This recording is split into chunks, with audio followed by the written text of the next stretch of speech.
And now the most fascinating 2 minutes in television, the latest from the political grapevine.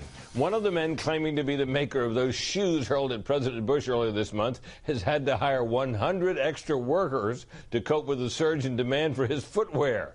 The French press agency reports that Turkish shoemaker Serkan Turk says since the incident, quote, "We've received orders totaling 370,000 pairs. His company normally sells just 15,000 pairs a year.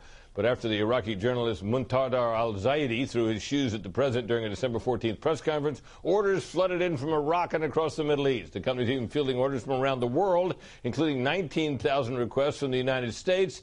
And the design for the model formerly known as 271 has been renamed Bush shoes.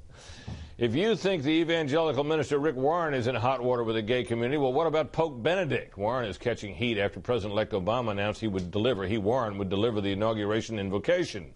Gay rights activists are crying foul because of Warren's opposition to gay marriage.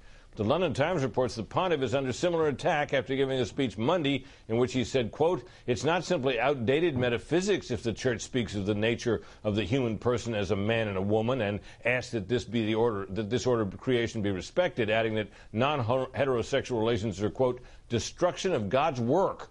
One gay rights activist says the Pope, quote, "opens his trap again and the homophobia stinks like trash piled up during a New York City garbage strike," end quote. And the chief executive of the lesbian and gay Christian movement says the Pope's remarks are, quote, "unacceptable in any shape or form," end quote. The chairman of the International Geological Congress says Science's committee is questioning global warming theories. He asked, quote, "For how many years must the planet cool before we begin to understand that the planet is not warming?" The chairman's remarks appeared in an editorial today by the Examiner newspaper group, which says the scientific consensus that former Vice President and global warming activist Al Gore relies on is being, quote, "unraveled by Mother Nature."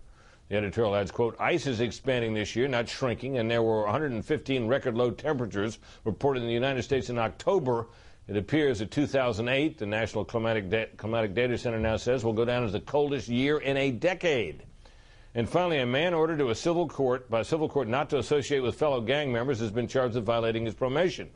Uriel Oliva was not involved in a shooting or a robbery, but was nabbed after having his photo taken with Santa Claus and two other gang members at a Los Angeles shopping mall.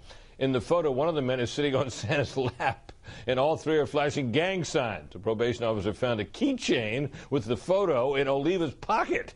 He was arrested and could face up to 18 months in jail if convicted. It is no secret